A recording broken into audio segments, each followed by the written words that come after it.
You got to accentuate the positive. Wow, I feel good. A little bit of feel good goes a long way.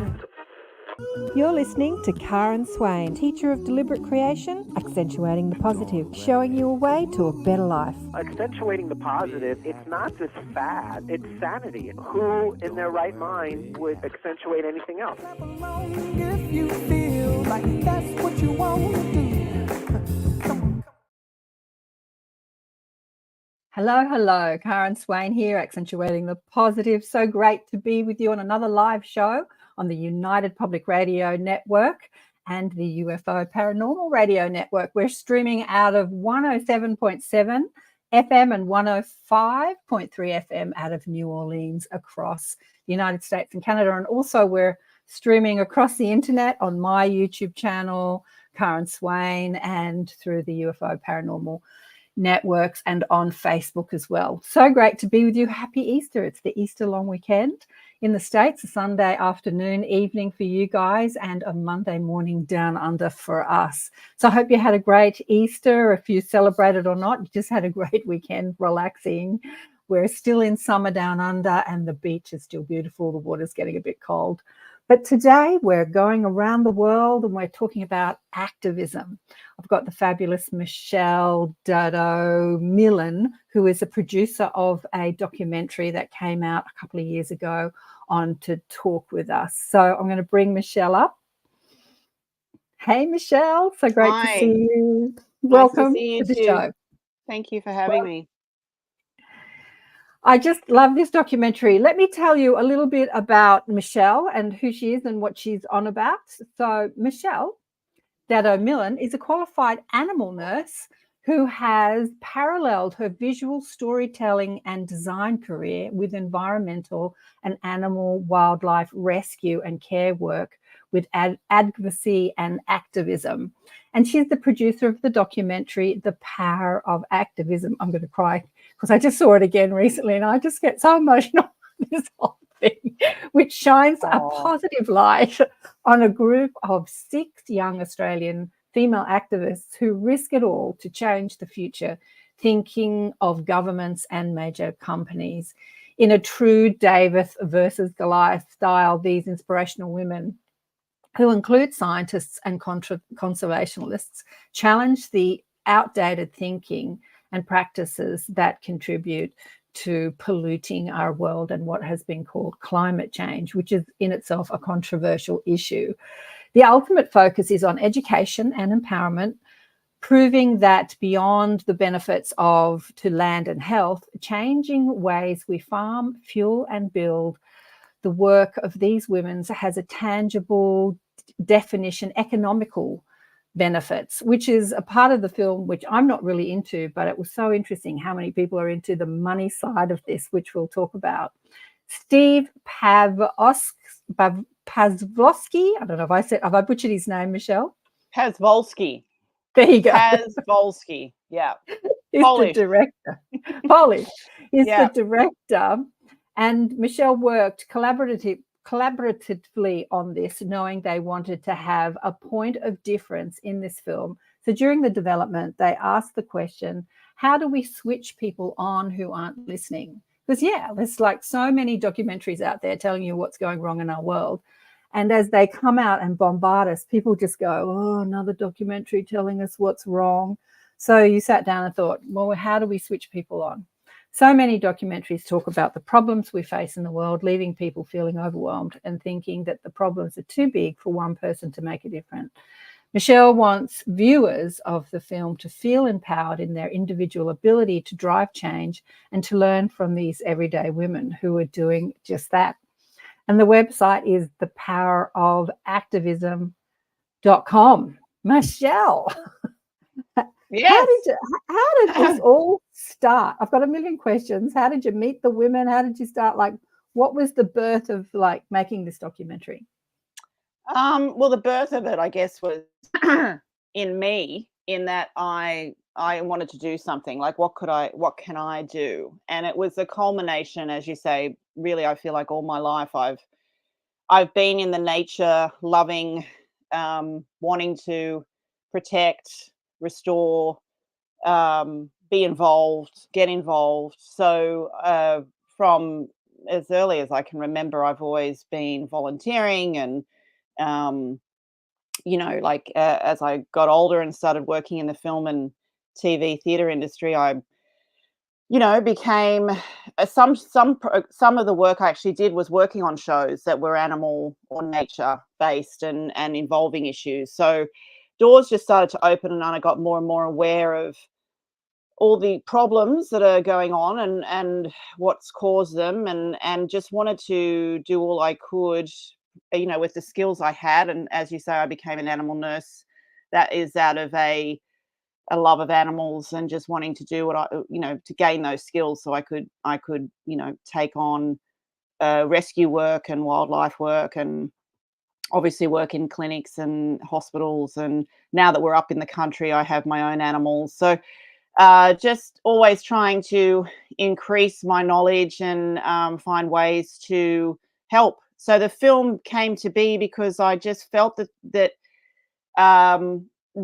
was a really good way to engage and inspire. I mean, storytelling, having worked in the industry of storytelling as a production designer alongside producers, directors, writers for over 35 years, I know how audiences are, I've seen them come out of many a project I've worked on, and just whether it's been theatrical or a film, or having watched the show, a TV show, and getting feedback from that, feeling inspired, engaged, wanting to do something, had feedback from people saying that, that was amazing and it's made me want to do this. So obviously it's a very powerful medium, and I just knew that there was a way to create something that was going to engage and inspire audiences on a national and global scale, and I guess that's what we've done. It's been a labor of love. Steve and I had earlier iterations of this, in terms of, really it goes back probably 15 years when I first became aware of, because I was always thinking, what's the best way to do this, like, again, so many documentaries are out there that are in the space of environmental conservation, and they're wonderful. And I obviously have incredible inspiration from people like David Attenborough, Jane Goodall, Steve Irwin, just to name a few, David Suzuki, so many fabulous wildlife warriors. But it was about, how do we switch? Why aren't people getting it? Why aren't more and more people coming on board? And I think when I first I was watching lots of documentaries myself, and I think a switch went on for me when I watched the documentary Shark Girl, and that was on the ABC here in Australia, and it was with Madison Stewart, who features in our film.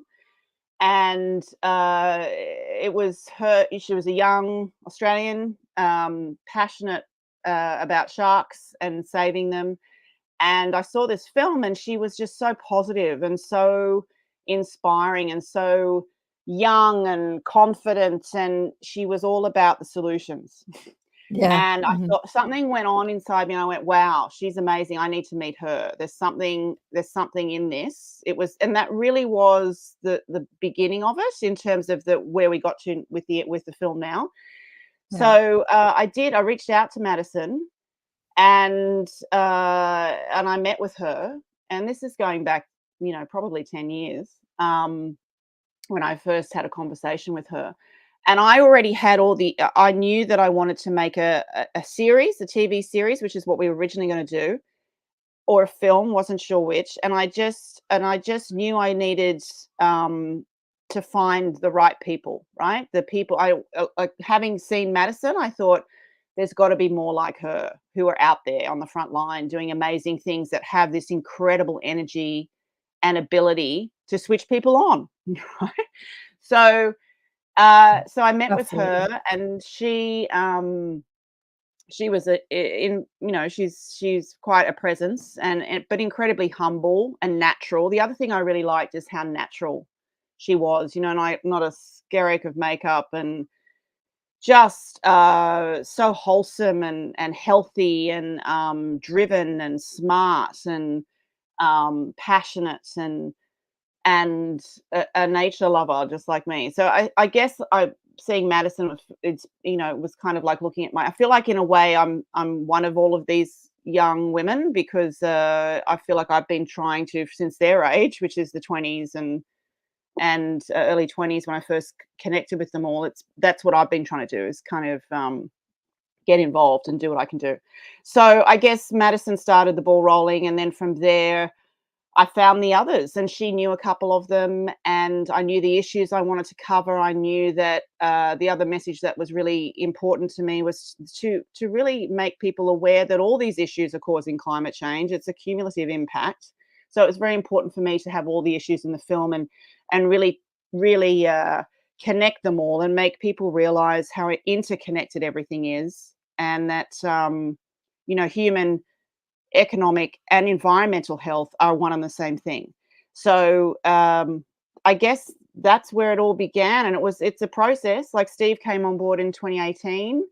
I reached out to him because I know his integrity and his work, and knew him from when my husband and I taught at the Australian Film TV Radio School. He was a student there, and we've been friends ever since. And he makes beautiful documentaries, more in the social impact space, but this is social and environmental impact because it's one and the same thing. But I just knew he was the right person to collaborate with, and sure enough, he surely was. And we collaborated beautifully and complemented each other beautifully, and the end result is the film we made.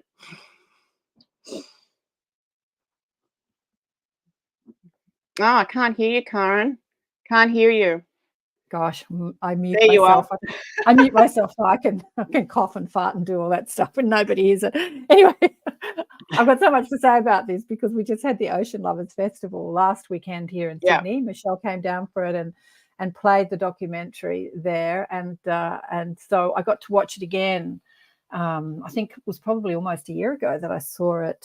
When did you have the screening in Dungog? Well, literally, we did it we had the first screening, which was really a celebration of we've finished the film, and it was really kind of the very beginning. Then thereafter, we began to get it out there. That was March 22. Yeah, wow. That was and that was more of a celebration just with the community. But that would have been when you saw the very first screening of it. Yeah. Yeah, Crazy. and so watching it, my daughter was there, who is a powerful shark activist. She knows many of the girls that are in your film, and Alice was there, one of the girls doing a Q&A, and Steve and yourself, and also, is it Kristen? Kirsten, the actuary, yeah, Kirsten, the actuary. And it was fabulous to see it again, and it was interesting to hear the comments from the audience and how it engaged people and inspired people. I think it was 10 years ago that I watched a documentary called Peace One Day about creating a day of peace across the world to create a difference. And that got me into action. And I started going to Peace Day festivals, and then realized that there is an International Day of Peace that nobody knew about across the planet. And I thought, why don't people focus on peace? Why are people like not interested in peace on the planet? Like, why? And so 10 years ago this year, a big Peace Day festival, and that sparked a whole lot of things. So yeah, movies can really get you into action. Documentaries can really get to it. And watching it with my daughter, she just felt so like energized to get into action after watching it. So it was just fantastic. I was going to ask you the question, how did you find the girls? But you've already answered that. So you reached out to Maddie after seeing Shark Girl, and then she put you in contact with some of the girls. And I already knew, because being in the space and being really interested, I already knew about a lot of obviously the foundations, and I'd reached out to a lot of the conservation foundations and organizations because I was, whether I was donating or volunteering, so I already knew of some of them. Boomerang Bags I knew about because I started that in my own town, and that is a story within the film. Because so Boomerang Bags and co-founder of that, so I knew I wanted to reach out to her, and that's lovely Jordan. Alice, actually, Madison did mention Alice to me because I was wanting to focus on other aspects of the ocean and plastic, and I wanted the scientist, researcher, marine biologist, and that all those things are Alice. She's really our resident scientist on the team. Jordan too is an environmental scientist. She's although she doesn't like to say that, she says she's an environmentalist. She's very humble, but they've all got, half of them have got science degrees, but the thing about them all is that they're just very committed. They've really dedicated their lives to doing all they can to make change happen, and to activate and inspire people to work for the solutions. So they're all on the front line of what's going on, and through their own personal experience and joining forces with others, including some of the others on the team. So, Ashley, for instance, is one of Madison's best friends. But Ashley, I also knew through the Jane Goodall Foundation, because I've been to see Jane Goodall speak and have been very aware of her work. She's incredible, of course. And so Ashley is one of the ambassadors for the Australian Roots for Shoots, which is Jane's foundation with young people. So there were lots of interconnections. Doha is actually the last one we brought on board, because I knew I wanted to include the School Strike for Climate, and because obviously that's a very important movement. And we just researched in terms of who's the leaders in each of the cities in Australia, and she was a standout in terms of who was doing what. And I think it's very clear when you watch the film how amazing she is. So the thing about each of them, and then Ella is the other one who Alice put me on to, actually. Alice had seen Ella speak in Byron, because half Jordan, Alice, Maddie, Ella are all based in Byron. They all come and go because they're working around the world at different times. But Alice had seen Ella speak and thought she was incredible. And I actually knew of her brother, Ella's brother, just through some of the work he does. So everything's interconnected, and it is once you're in the space, you're really one step away from knowing. If you don't know someone directly, someone knows them. You know what I mean? So, and then it was a matter of, in terms of, I knew the issues I wanted covered between all of them, and obviously they all interconnect. There's crossover, but then it was a matter, and I always had this feeling that as I was putting the group together, it was like they felt like a team of natural superheroes. It was also not. It was also, this very aware of how popular, because how do you reach an audience? And Steve and I were very aware of how popular, all these, shows at the time. They still are Australian Idol, and Who's Got Talent, and all these things where they're putting talent together in groups, and the movies, the Avengers, and all that. People love teams and groups, and team. A team is, you want to be part of a team, right? And that's the way to solve a lot of these problems, is to work together, bring people together. So it was always, they're a team of superheroes, awesome, inspiring, amazing. And great role models in so many different ways for kids and adults, youth alike, in terms of the people they were and how natural they were, and also very aware of how, our kids today are very, there's a lot of influences and artificial, things that are out there, and that they see, and I just wanted them to see real and honest and true and natural, and that beauty is from within. These girls are gorgeous inside and out, but just naturally so. They're not in any way, shape, or form interested in that sort of side of things. They're just interested in nature and people and bringing us all together and And restoring the planet, yeah. the So natural world. Ella Yeah. is the one that my daughter like really was focused on. It was funny when we were watching the film. Every time Yeah. Ella came on screen, she put her phone up to take a photograph, and I'm like, of all these women, that's the one that's speaking to you. And it's really interesting. She said about the documentary exactly what I said about the documentary. I want to tell people how I found out about this documentary. So my flatmate, she lives in the country, but we live together when she comes up to Sydney, was one of the donators. She donated some money towards this film, and her sister, and her name is Karen Norman, and her sister Tracy Norman also donated money towards this film. And it was funny, when you had the screening at Dungog, Karen came up for it. She went up there and she rang me afterwards, and she was so lit up. Oh my God, you've got to see this documentary. And I thought to myself, I watch this stuff all the time. I'm in this is my community. Like, this is stuff that I do all the time. And I'm thinking, yeah, just another documentary. I've seen these things, that's what I was thinking and feeling.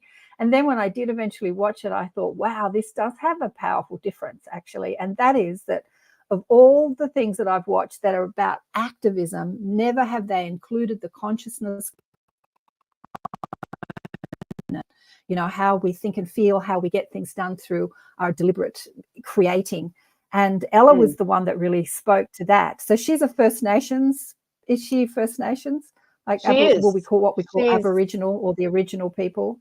Yeah, she's Indigenous, absolutely, and she's very passionate about her indigeneity and connecting back to country. So the thing we felt about Ella is that she was a bit of the that's why we she bookended the film, because she's like a bit of she's the guru, she's the wise one, so right. we love the fact that we start with her and we finish with her, and her words, the way she speaks, they're all wise and wonderful, but Ella's just got that, the elder, if you like, among the group, and the ancient peoples and the traditional land, and she's very strong and powerful, and she just has this incredible presence and ability. That's why we also had the fire, all of them around the fire, and did the traditional welcome and smoking ceremony and all the rest of it, and included most of that in the film. So she really was the one that was overseeing, in a way, just as the wisdom of the group. And she had incredible, as we saw in the film, we had some incredible words from her that were, the process of filmmaking, it's all about how you ebb and flow it. That's a whole other conversation, but the art of filmmaking. But yes, we had over 80 hours of footage to choose from. So we interviewed all of them, and we had obviously an approach to how we did it. But we made sure we had lots to choose from. But yes, she's very powerful. And the thing, it's interesting, because I think the thing I liked about having the group of them as well is that everybody does seem to, it's like somebody's going to connect to everybody's going to connect to at least one person in this film. Everybody, there's no way that there's not going to be something that someone can find to connect to, and at least one thing, if not. So even, like those people that are not listening way down the track, that are far away and are just, they're the one. I've had so many comments of, that's, I guess, where the money speaks to those people, because money speaks to everyone. So that's why we wanted to create something create a space with just open arms that allowed everybody in, and made everybody, even the biggest climate denier, the biggest naysayer. And I've had people come up to me in my own town who are naysayers and who came to the film and congratulated me and thanked me, and had interesting conversations. Yeah, you're touching on questions that I wanted to ask you, because I've heard a lot of people say there's no such thing as climate change. This climate change thing is a ruse. It's just governments are just using it to create more taxes. you know, they just want to charge us more. Like, I've heard it all. And I wanted to address that with you, but I was going to address that later. I want to get into I want to stay on the consciousness. You know, what do you think it takes for somebody to dedicate their life knowing that they're not going to get paid or remunerated and they might like it might stress them out totally, and it's going to be difficult, to like wanting to make a difference in the world? What do you think when so many people in the world just like, it's the government's problem, I don't want to think about it, I don't want to know about it? Like, what's the consciousness of somebody that really goes out there and makes a difference, do you think, Michelle? I think at the heart of it lies that a connection to nature, lies a deep connection to, if you have that, we all have the ability to gain that, because that's where we've come from. We're part of nature. We've come from nature. All life on earth is interconnected. We are all animals. We're all creatures on this planet, sharing life, right? It's an interconnected web of life. So it's a life support system. We all need each other. So I think when you get that, and when you have, and as I said, I'm one of them. I'm absolutely in the same headspace as them. I mean, that's the film, and dedicating my own life, putting my own money in, our own money, and not earning. This is not making us any money. It's not about that. So money doesn't drive any of us, because what drives us is to save the planet, and because when you have experiences, when you're in the moment and you see the beauty out there. So nature's not just nice to have. It is, of course, it's beautiful and nice to have, but we need it to survive. But when you actually get both of those concepts and really see nature for what it is, see the beauty of every single insect and leaf and the bark on a tree, and then the animals, all the amazing animals. When you have relationships with animals, when you actually, like, you think about Alice and her diving with whales. I mean, her diving with a baby humpback whale was what she tells that in the film. The story of that was the moment she knew that she had to do everything to save just that one whale, because she had this eye-to-eye connection with this beautiful baby humpback whale when she was diving. Madison's the same. Madison's the same with the sharks. She has swum with sharks since she was a young teenager.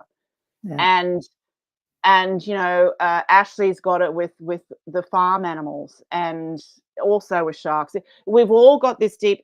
Ella's got it with the land. She's got that very traditional connection to country. The indigenous people around the world, they get it. We should be listening to them on so many more levels all the time, because that's where we've all come from.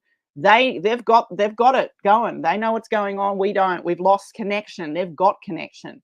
So when you have connection, that's where it starts. And then because money doesn't drive you. Of course, we all have to have money to survive. And here's the thing: everyone has. You can find work.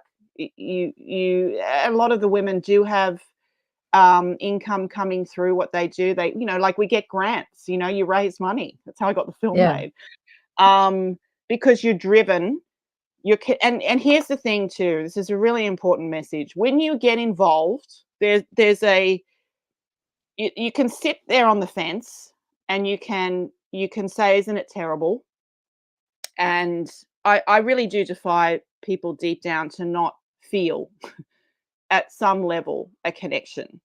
If they let that grow, you won't know yourself. I know socially, economically, with all that's going on in the world, it's not always that easy. Some people, socially, everyone doesn't have that luxury. But nature's around us. You can walk to a park. You can, most of us can get out there and connect. We really can if we choose to. Once you start that ball rolling, and you start to engage with animals and each other, your community, it's one and the same thing. Connecting with nature and your own community, something comes on in you again. Like a switch turns on. The fire in your heart, soul, spirit, it all ignites. And once you actually get involved, feel that connection, and then start to do something, you feel so much better. You feel like you're part of the solution, not part of the problem. And I can testify to, of course, yes, it's tough sometimes to make ends meet, but you're driven by this desire that what you're doing is going to make a difference, and it is, So Absolutely. that's I just what want to. keeps us going. That's what keeps us going. Yeah, empathy, connection, feeling that. Yeah, Yeah, that love, you and me. kindness, Love, kindness, caring, connection.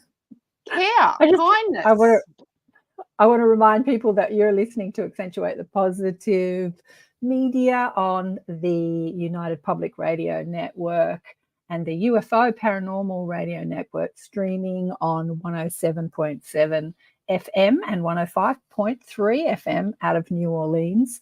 And we're talking about the power of activism today. And I was saying to Michelle, it's about the consciousness component, because there's a woman who in Australia who put on the social goals, the social something summit. I can't remember what it was called, social change. Anyway, and I went to quite a few of those, and looking at all the social goals, I think there's 17 the UN put out, not one of them mentioned consciousness or mindset or, looking after yourself emotionally.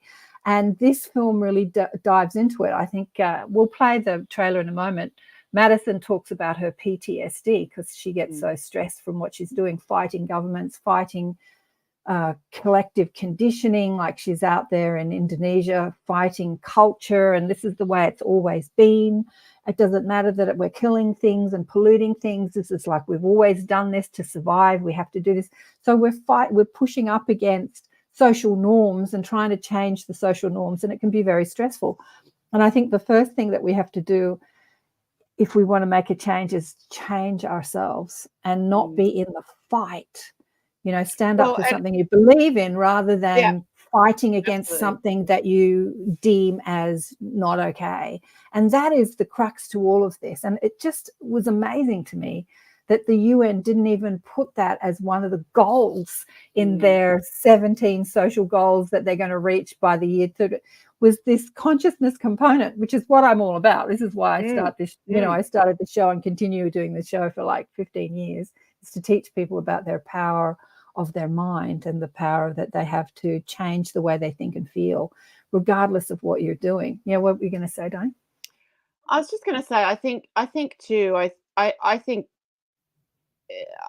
a lot of the trauma that is felt in all of what we do is because we see these beautiful animals being killed, being harmed, being treated, exploited, and I know that's been a motivator for me, being aware of, whether it's the live export trade or the wildlife trade, or how do people, how are they treating these beautiful animals this way? Like what is going on, So I think the consciousness, this is the thing in terms of humans. I think because they've lost connection and we don't call it, like I think in terms of why isn't that on the list, I think people don't, I think it's getting better, but they don't know to call it that, like it is. This is what we try to go to in the film as well, is that how interconnected everything is, like in terms of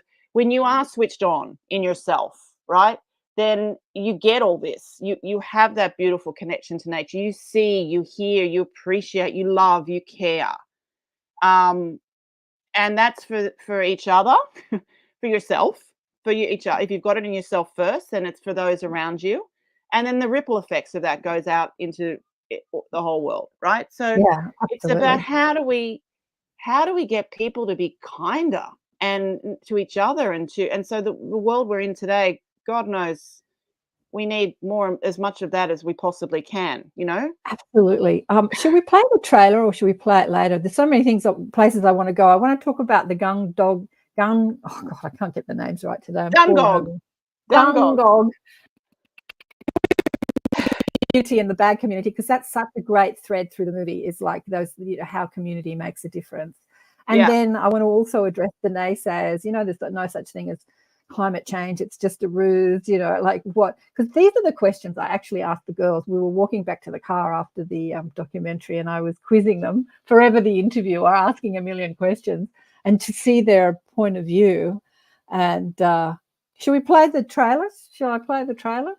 Yeah, and I also want to hear what the girls, I want to hear the feedback. I mean, I had lots of great feedback. It was a great screening last weekend. There was a really lovely mix of people, and we really enjoyed the feedback we got. So I want to hear that feedback too. But yeah, let's play the trailer and then take it from there. All righty, here we go. I'm going to play it off the website. And for people that want to know, on Vimeo on demand,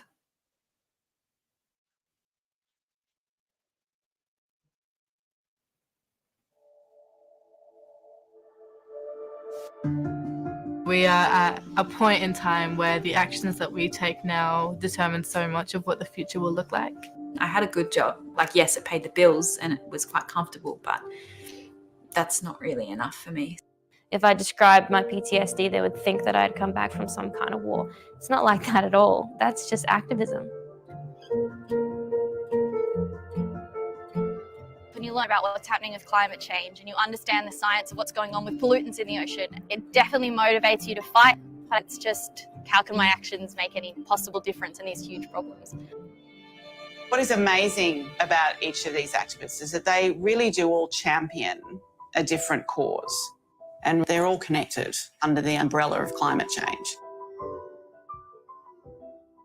I thought it would be important to look at each of the issues that the girls are leading, championing, and calculate the economic value that their work and their solutions are bringing to the economy, the dollar value.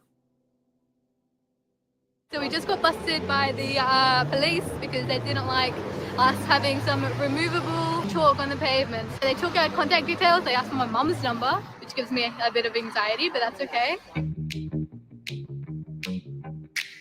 Are we working symbiotically with nature? Are we actually doing what she does, or are we just trying to manipulate her for profit?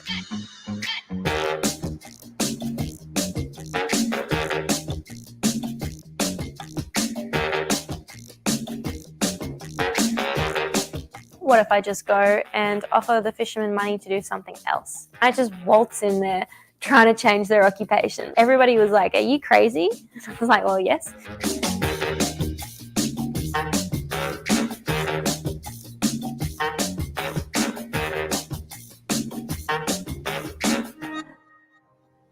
I went to study law because I was unhappy with the laws that are currently in place.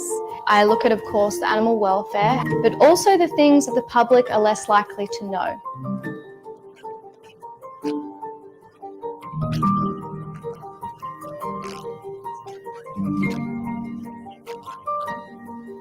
Maybe the global trade isn't actually beneficial. That's something that I think is a breakdown of the economics. We need to destroy it.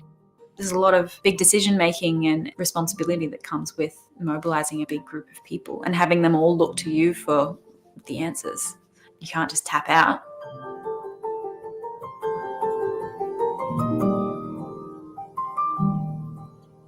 This isn't about even having a position on the environment anymore. This is just makes economic sense. Education and empowerment, I think, is really important. You need to think about, so for example, human health, then you've got the environmental story, and then you've got the animal cruelty story. That blows my mind. Having that number, nobody seems to understand that we're literally doing a job that a government should be doing. So let's figure out which one of us is worth the most.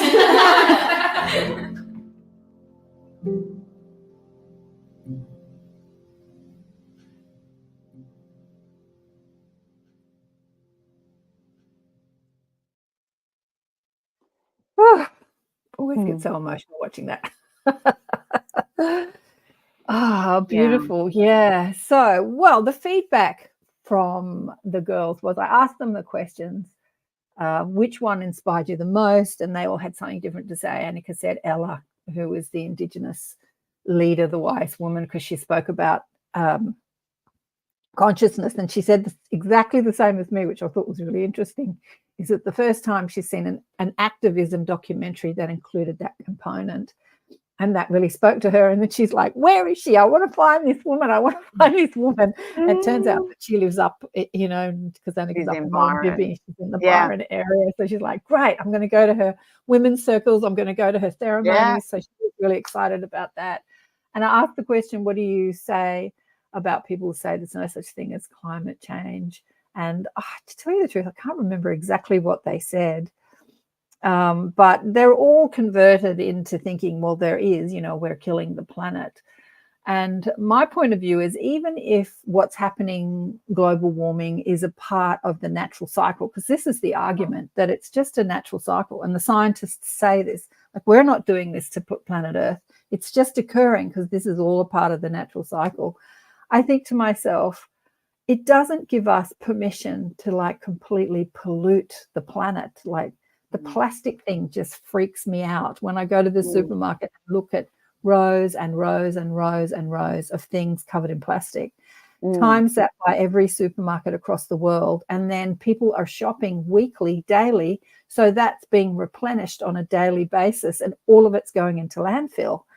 I mean, and then plastic doesn't biodegrade. I saw something recently in Parliament, American Parliament, where a woman says to Congress they should get rid of all the plastic, and then this male politician destroys her by saying, what are your glasses made of? You know, how convenient plastic is. What about the chair you're sitting on? Like, everything is plastic. We just can't get rid of plastic. And he kind of destroys that sentiment. And I think to myself, there are so many materials that you can make your glasses out of, or chairs, or, you know, I think they said the coffee cup had the plastic top on it. There are so many materials that we can make plastic out of that is biodegradable. It's just a money issue. It's the money issue. It's the money game. Here we go with the money game. So you address the money game in the documentary, which I found fascinating, because I'm not into the money game at all.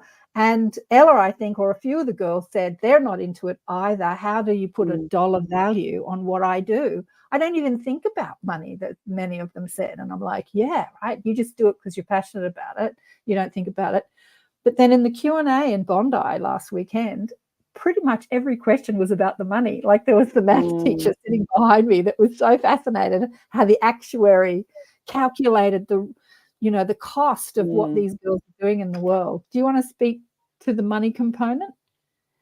Yeah, I think the money component has a few different layers to it. I think it, and again, that will speak differently to different people depending on their focus and level of being switched on or not, right? So I think the thing about money with we humans is it's part of the lives we lead, whether we like it or not. We need it, and it's the way economics is it's what it's based on, right? In terms of how societies work, etc. I think how industry, business, all the rest of it. So I think speaking in that language, it just added, of course, the film speaks across the board in all the aspects I've been mentioning and we've been touching on, but like adding that layer of money just puts another lane in the pool, if you like, in terms of, you know, if we haven't got you now, if we haven't got you up to this point, we're gonna get you with this one, because this one, everybody speaks this language, and on some level, you know, it just makes the ears stick up. So, and I think fascinating, like in that screening, there were a range of questions about the money, and I think whether you look at it from valuing what each of the women do in terms of the work and putting a dollar value, and as I think Maddie says a few times, that we're actually doing a job that a government should be doing. And you know, again, other comments, Absolutely. And we've obviously put all these in for a reason, all these particular comments and how we've structured them. You know, like people are being paid to destroy the planet, So Yeah. why aren't people being paid to fix it? So those would they're often triggers that people ask about. So, you know, the idea with this film is that we want to show it, obviously, to everybody, whether they be decision makers. And that was always when we say, how do we switch people on? That goes from government to big business to schools to community leaders to households, right? So to business, whatever level of business you are. So this speaks to everybody. And that money question, because we put a dollar value literally, and it's only the tip of the iceberg. And an actuary, if you don't know what an actuary is essentially an economist, a mathematician, a statistician.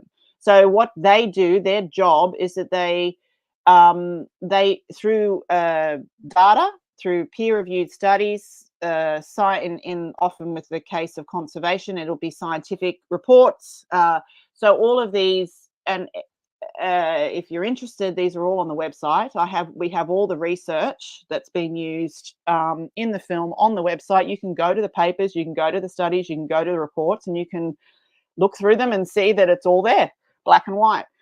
So that's a process in itself, pulling out all the bits of information. But that's what an actuary does. They do not come to any figures without proof, without it being data that exists. That's, you know, so I think it's what we could actually measure, and we talk to that in the film too. There are some things we can't measure. You know, like how do you put a dollar value on Indigenous culture? Not only is it priceless, but the data just doesn't exist because it hasn't been done. Yes, there's IP, intellectual property, in terms of art, and that obviously connects with culture. But, you know, like in terms of the knowledge and I think Ella and how she responds to that, even without saying a word, is very clear that she's not impressed with that. But that's just the facts, right?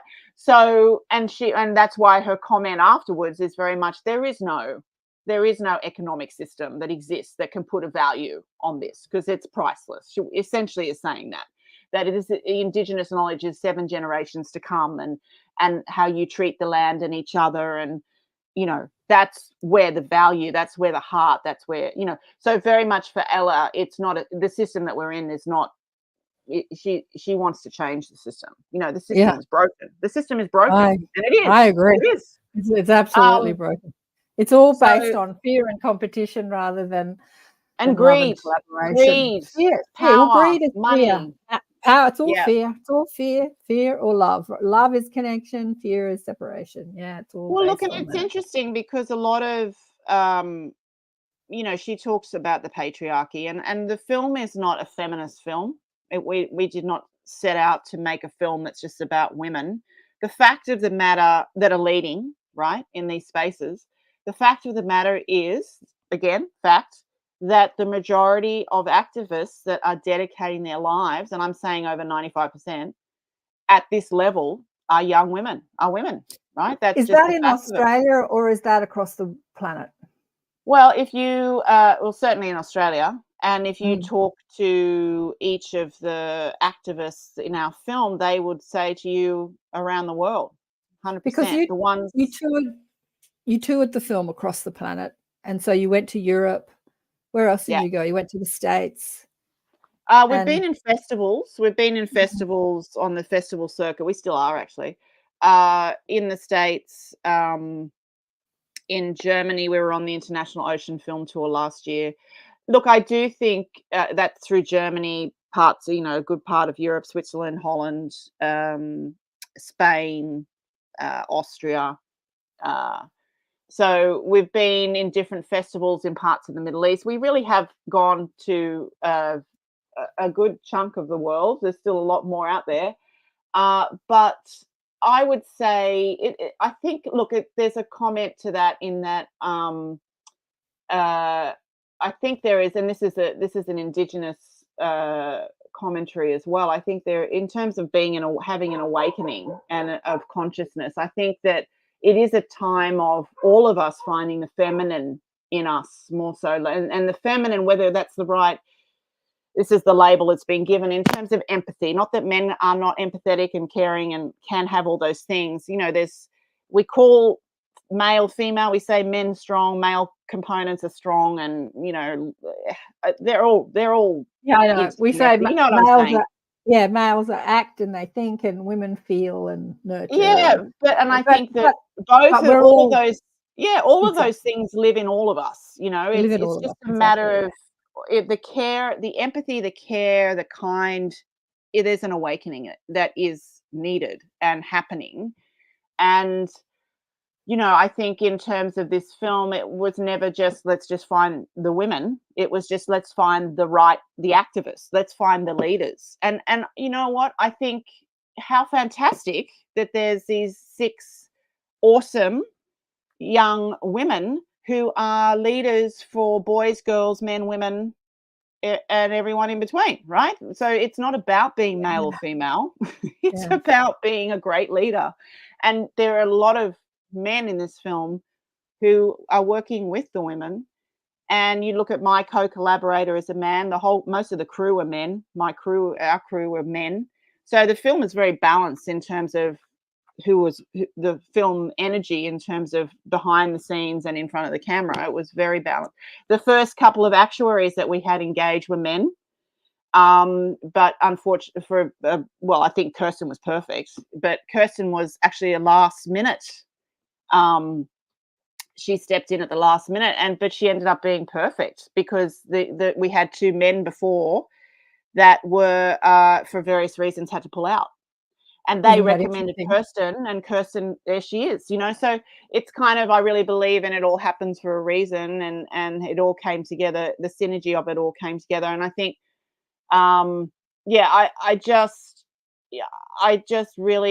I really think the money angle has just added that point of difference. More than anything, it's a point of difference, and it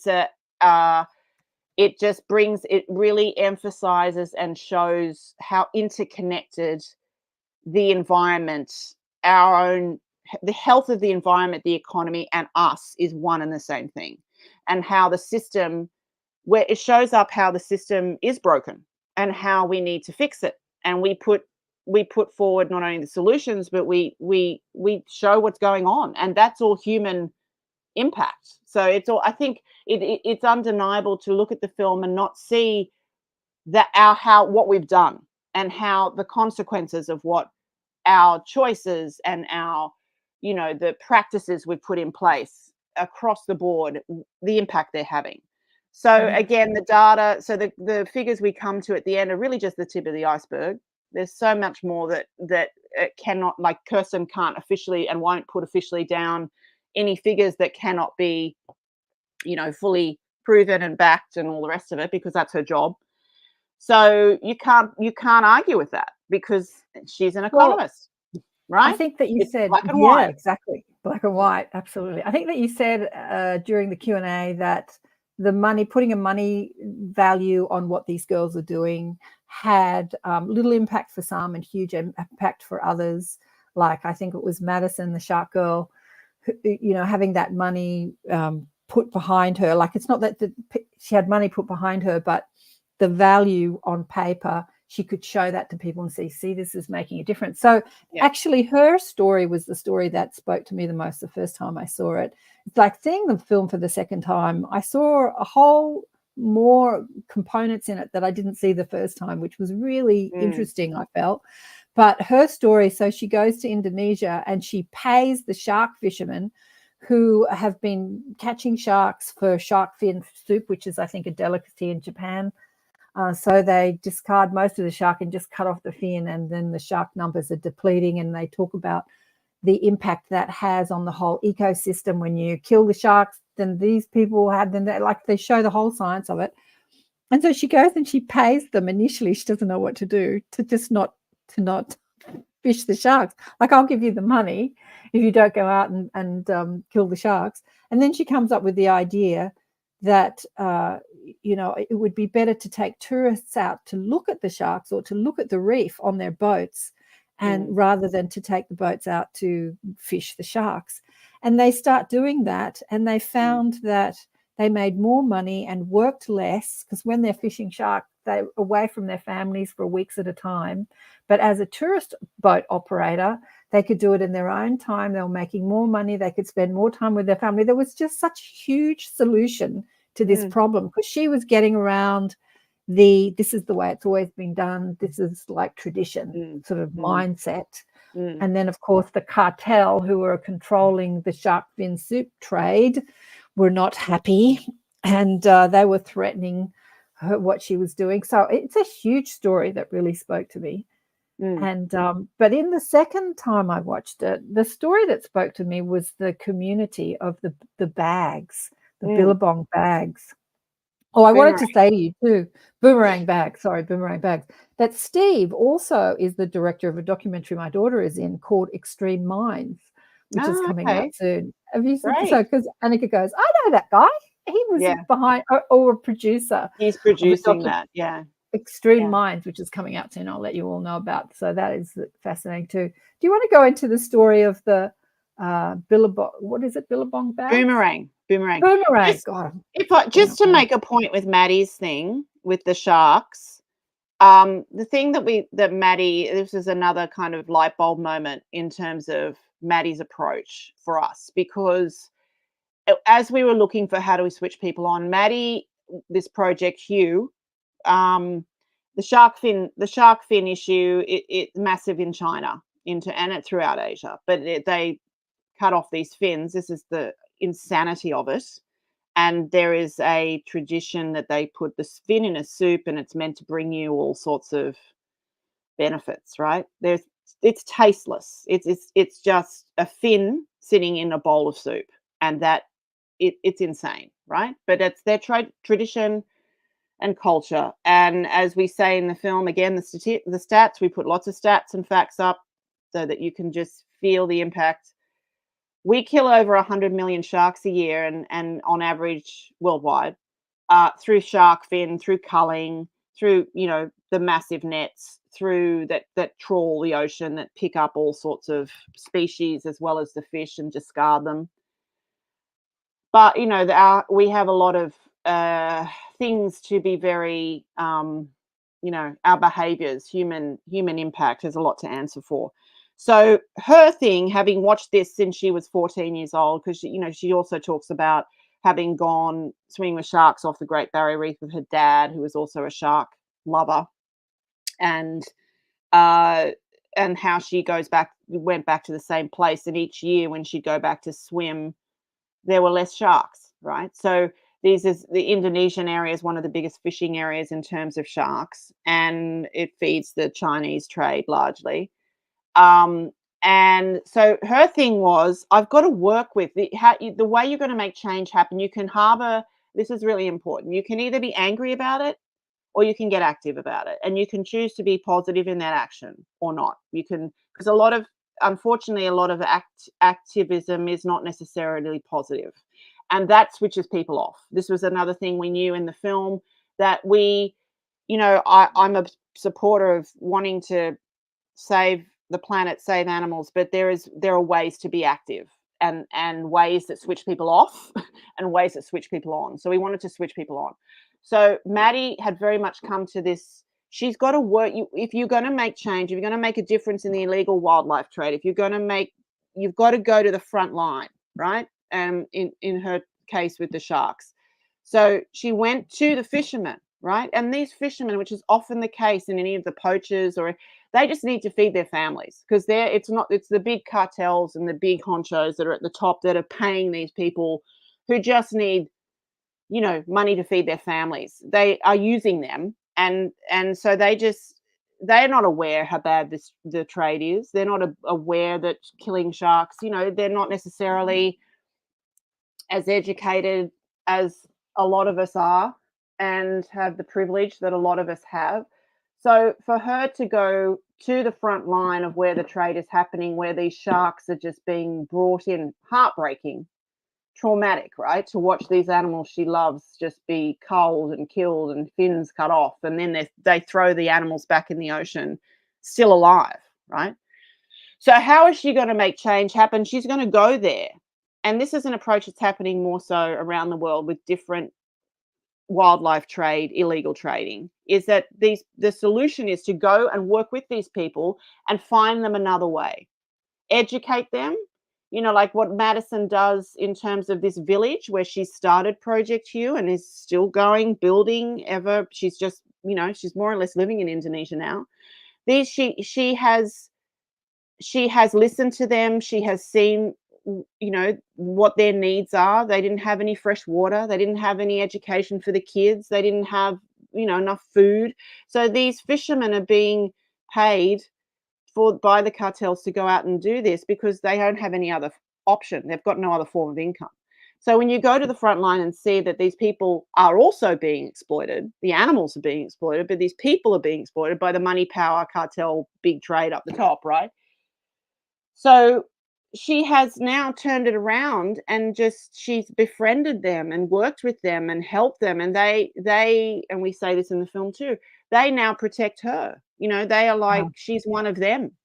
So they are to community. So community is so important. Boomerang bags ties to that as well. So it's about working together on your own. Yes, you need leadership, but there's no point leading if there's nobody on the bus. I always say this, I might be the leader, but if there's nobody on the bus with me, what's the point, right? So, but that's the point I wanted to make about Maddie, and it ties in with the boomerang bag thing too. I think it, so hats off to her in terms of what she's doing, not only for the sharks, but for that community, for that, for the kids, and she loves them.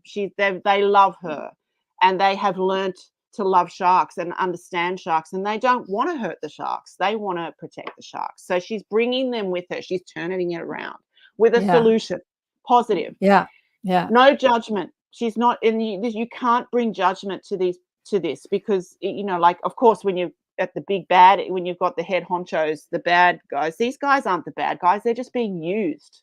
They're being used. A lot of the time, they're just being exploited. So we need to turn that around and work with them to make change happen, positive change happen for people, for the animals, and for the people, right? And thus, therefore, the natural world environment.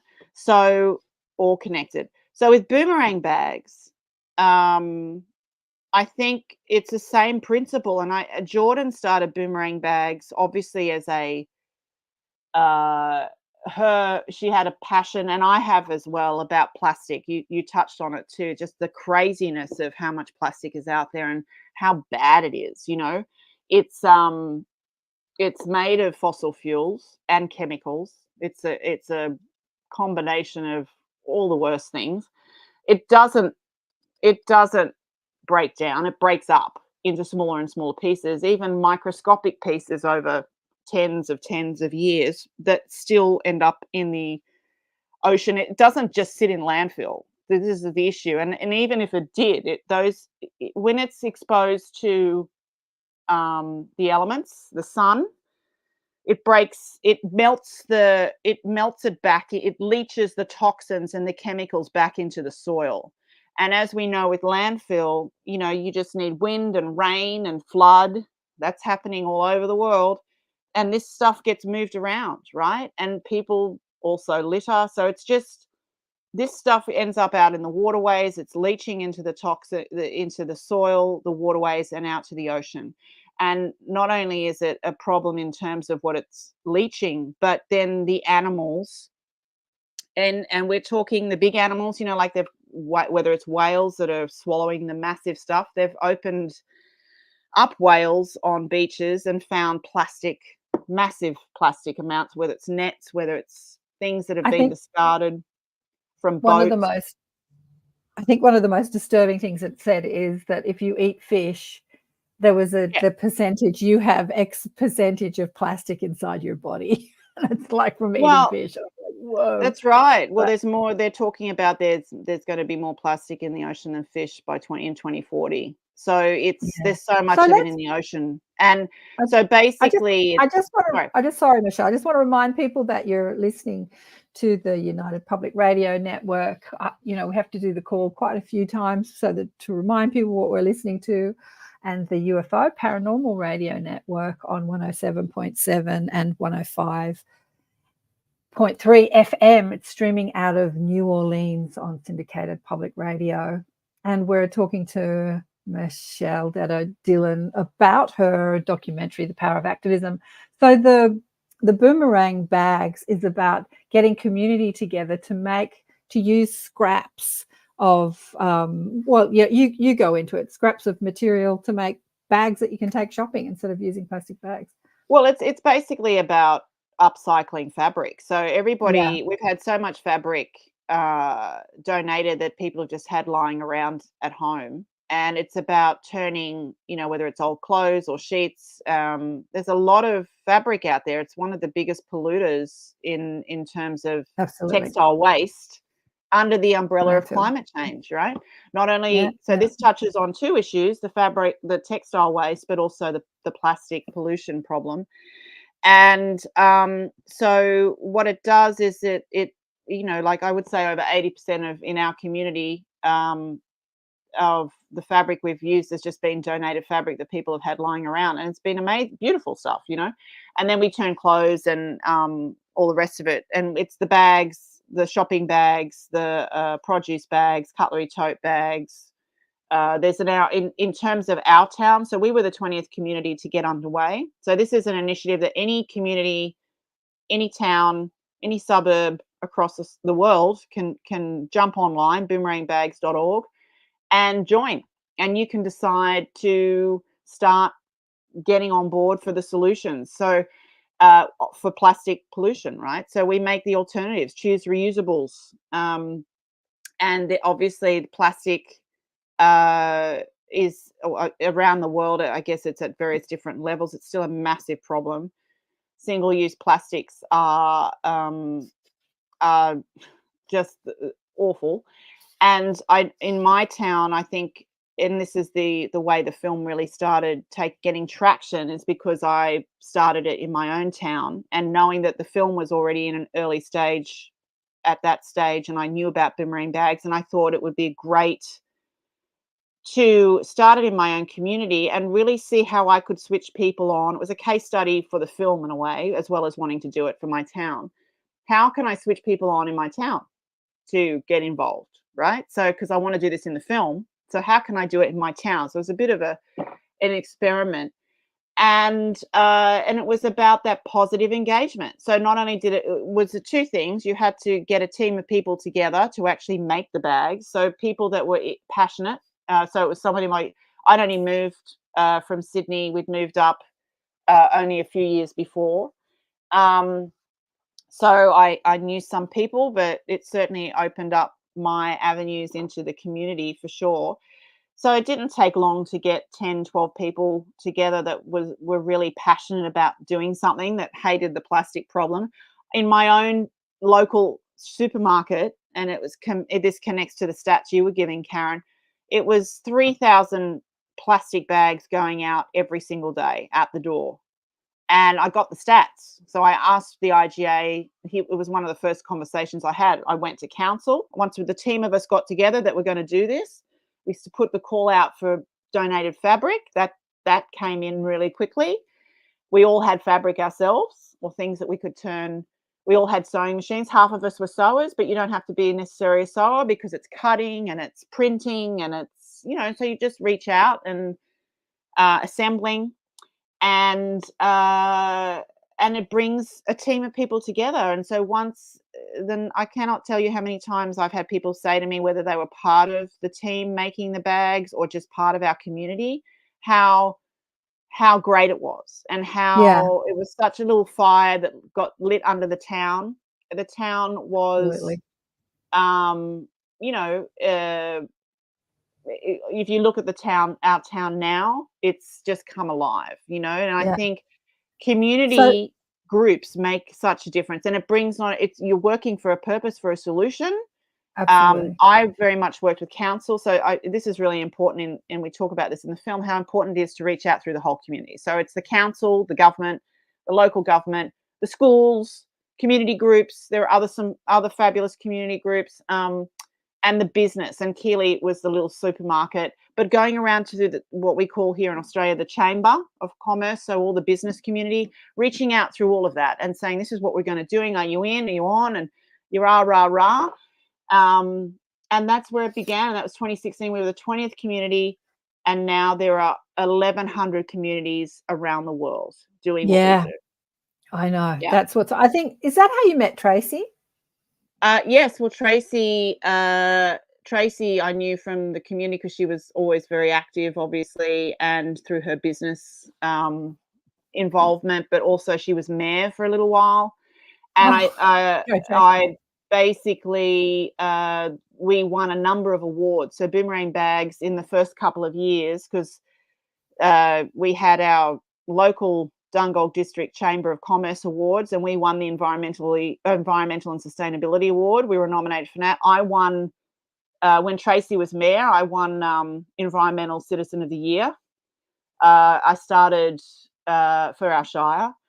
So I was very engaged. She knew what I was doing. I knew what she was doing. She was very supportive environmentally as well as socially. So that's how it was, a lot of interconnection in what we were doing. Yeah, so that's how I found out about it, because Tracy is actually someone I've known since I was a child, who is the sister of my flatmate. I could call her my flatmate, even though she doesn't really live here. She lives in the country. She owns the house I live in. It's her city pad where I live. And it's amazing. But yeah, the part that spoke to me about the Boomerang Bags was the connection. I mean, you live in a country town, and maybe there are people there that, you know, are old and lonely, and you get them involved, and they're out there that maybe they can't sew, but they can cut. And then the conversations that happen over the cutting table, or, you know, meeting once a week and having that connection, that community connection to, and also feeling like you're making a difference in the world. It was just so rich. The whole thing was so rich. I often say to my community, I have a small community, you know, start a group. If you can't find people that have the conversations that you like to have, and you're always on the internet listening to these types of conversations, whatever conversations they are, we talk a lot about our Star Nation family, UFOs and consciousness and afterlife communication and psychic ability. And these are not mainstream conversations. Then start a group. But this gives you the added bonuses that you can have the conversation in the group, but you can actually sew some bags up.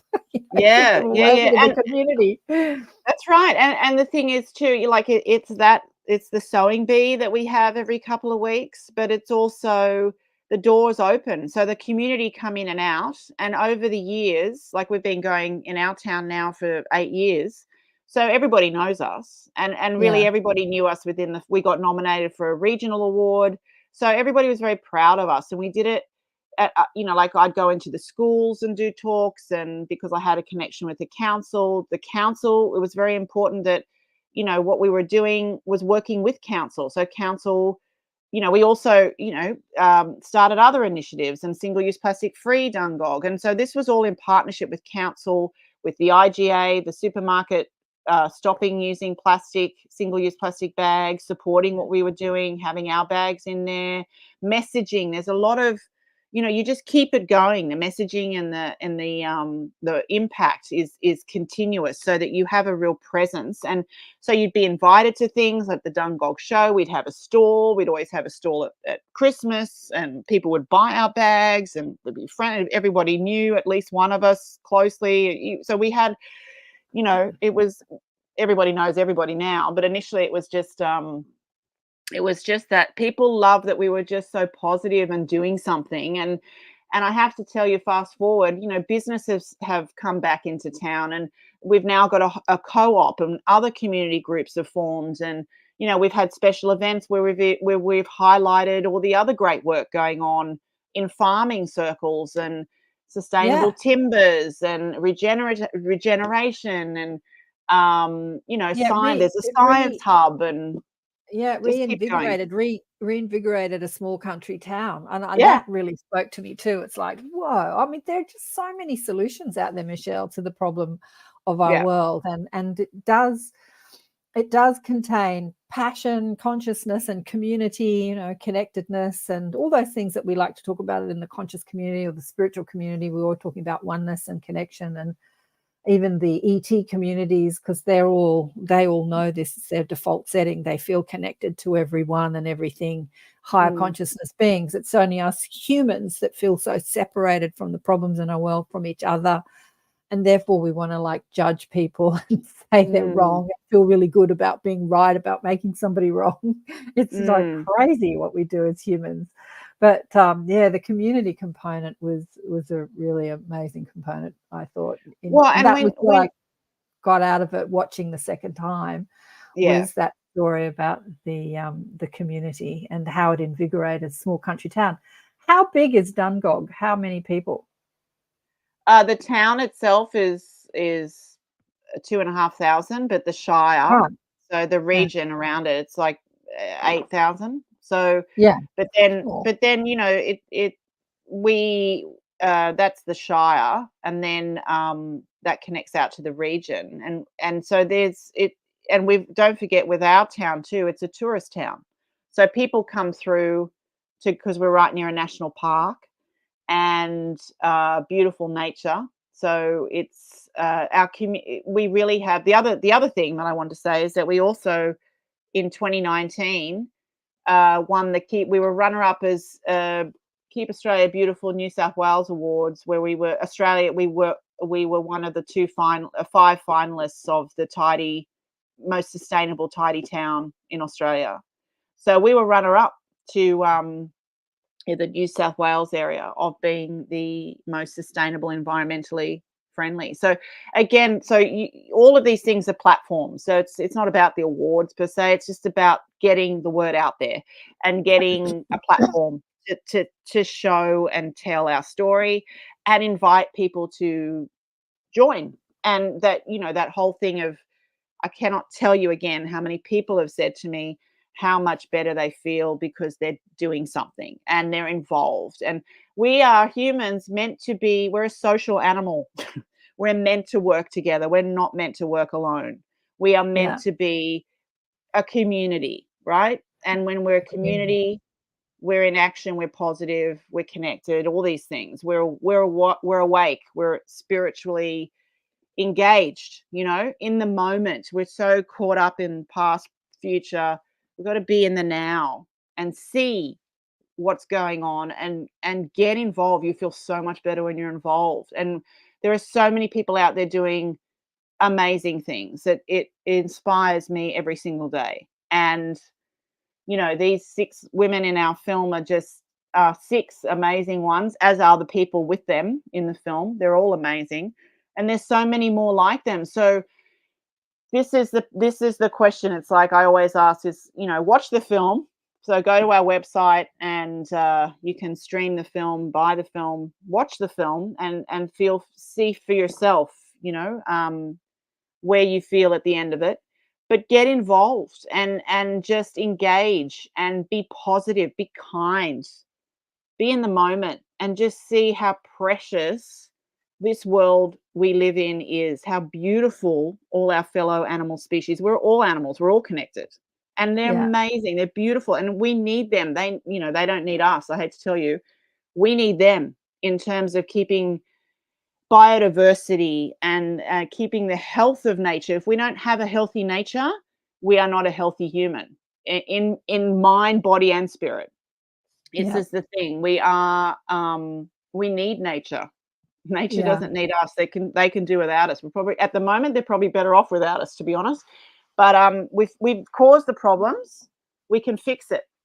We're a great human is a great thing. A great human doing amazing stuff is a wonderful thing, for sure. I think that what people could do too, now that the film is available to rent or buy, is that you can have a little gathering in your home and watch it with friends and discuss some of the issues and see what people have to say. I love films that create discussion, which is what you've been doing as you've been touring with it. You show the film and then have a Q&A afterwards and, get some discussion happening.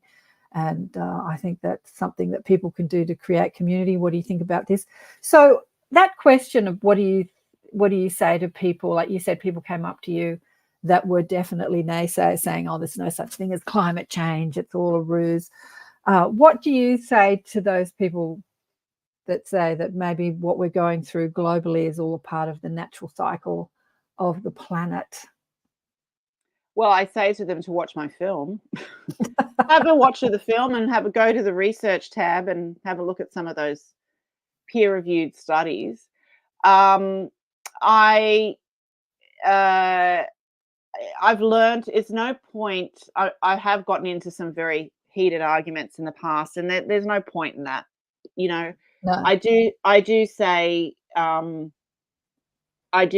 people to watch the film now, and I say, you know, just have a watch, see what you think.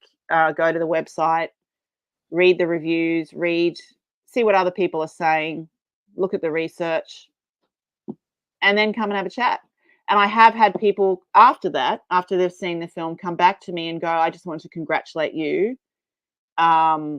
And, you know, I may not agree with everything, and but, you know, I can see, and I enjoyed the film, and it made me aware of some things I wasn't aware of. A lot of it's pride, and a lot of it is people who are not connected in one way or another, that they just but as I said, I think deep down in everybody there's something there.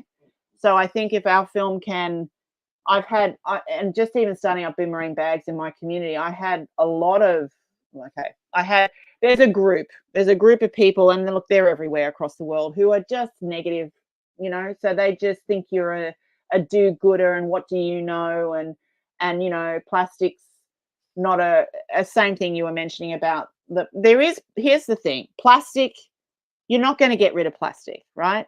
But what we need to do, and this is where working with governments, we need to get rid of the single-use plastics 100%. So that's what we need to get rid of, and we need to use reusable alternatives 100%. Other plastics, we need to this is the circular economy. This is you know, this is what is being pushed and driven and put forward, and solutions are being put forward in this space. We need to capture as much of the plastic that is in production, that needs to be, you know, it is a cheaper product in many cases, but in terms of some manufacturing and production, so that's fine, but we need to recycle it. So we need, instead of constantly building new stuff and, you know, wasting, the waste issue is massive. We need to reuse it. So just keep reusing the stuff we've already got, right? And repurpose it. We have all the technology. We need to build more infrastructure, certainly in Australia. But this circular economy, closed loop, is the solution on all of these waste streams. We need to just keep repurposing it, not making new stuff, repurposing what already exists, because it exists. So let's just repurpose it and keep it out of landfill and the wider environment. Yeah, exactly. There are many solutions available, but again, it's the money issue. It's going to cost more to recycle or whatever. But we've only got 5 minutes to go. Actually, we've only got 4 minutes to go. We're running out of time. Sorry, Michelle. And we've got no questions. Nobody asked any questions. I want to shout out to Sherry and Shirley, who've been tuning in, and a few other people, Dylan, and I haven't seen everybody that said hello, but nobody's actually asked any questions. So I didn't ask any questions to you. I want to thank you so much for coming on. You're welcome. And what do you want people to do apart from going to the website and watching the film? What else do you want people to do? Well, feel free to contact. You can contact through email. If you want to reach out and make any comment or ask a question, you can do that on the website. But I think it's just, you know, awareness. Watch the film. I think it does do a really good job of raising awareness, engaging, inspiring, and then, as we've discussed, just what can you do? We can all make a difference, every single one of us. You know, I think knowledge is so important. If we all are informed with facts and you know, like with a positive approach, we can all make a difference. It's about doing what you can do. It's in your home, whether it's recycling, you know, not using single-use plastics, you know, as I discussed, the thing, there are all these solutions, you know, as we uptake and use them more and more, they become cheaper and more affordable, and eventually they will become the mainstream, because don't forget, our demand equals their supply. If we purchase it, I've had this said to me by businesses, people keep buying it. So if we keep buying it, then they're going to keep supplying it. That's actually my form of activism, is that I don't participate in the meat and dairy industry and rarely in the fish industry. And I went out to dinner with Tracy and a few people a few months ago, and we were discussing the film, and we were talking about the power of activism. And as everyone's ordering, we're at a fish restaurant and I'm ordering a salad. I said, this is my activism. If I don't put my money behind it, if I don't create the demand, then the demand slows down, you know, less destruction to the ocean, less fish are caught, less cruelty to animals. But yeah, it's demand. And actually, she's someone, because I've been woo-woo my whole life and she's known me for most of it. And she's been quite, people, you know, like Tracy that are more in the mainstream world have been quite critical of who I am. But when you speak at that level, like, this is my activism, it's like, oh, I get that. That's actually, I get that. By not putting your money behind something, by standing up for something. So I love fish and I love meat and dairy and I love all that stuff. I love to eat. I've got nothing against eating it. It's just that I don't want to put my energy and money behind it. Yeah. So I, for the most part, 90% abstain. I call myself a megan, which is mostly vegan, because I do slip up sometimes. Yeah. And if I am buying that sort of product, I'm buying a product that is more sustainable, like eggs that are coming from small farms that are not the factory eggs and all that sort of stuff. Like, try to put my money where my mouth is. Yeah, try to I think not that's create right. the demand. So the choices we all make every single day, and that's at home, that's in our schools, we have a voice. All of us have a voice. So whether it's in what we purchase, what we choose to have in our own home, in our schools, with our kids, at work, you know, what can you do to make the world you're in more sustainable, more kind, more ethical? Our film will give you lots of ways to show you ideas to do that. So every single one of us can make a difference every single day. Get informed, get aware, be involved in your community. Just think of ways. I promise you are going to feel so much better and so much happier when you are engaged and involved and active and positive. Positive is really, really, really important. Make a difference. We want to save this world, right? I've got a 2-year-old grandson. And all kids. I want to help all kids have. I want to save as much and restore as much of this beautiful planet and natural world that we live in as possible, because how can we not? It's just magical and precious. And it's not just nice to have. We need it. We need it for our survival. We need it, all of us. Speaking about the kids, I wanted to get into Doha's story, but we didn't get there because it was interesting, because the film was made a few years ago now, and school strike for climate change. So, you know, Greta made that such a big thing and it was such a huge movement, and then it all died down. I kind of wanted to know how that was going, but we've run out of time. Just very quickly, it's she's now studying medicine. So she's now she wants to take that back to her culture and her people, and she wants to help the people, climate refugees. So it's all connected. She's still involved in school strike. School strike still goes on. But she was a schoolgirl at the time, but she's not a schoolgirl anymore. Yeah. No, she's now at uni and she's third year medicine, because she wants, like I wanted to learn the skills of animal nursing, she wants to learn to be a doctor so she can help the climate refugees and her people and all people. So they are all amazing. Say her people, so she's Muslim, and that's Pakistan Muslim, but it's just the climate refugees around the world, where climate change is impacting so many of the poorer countries.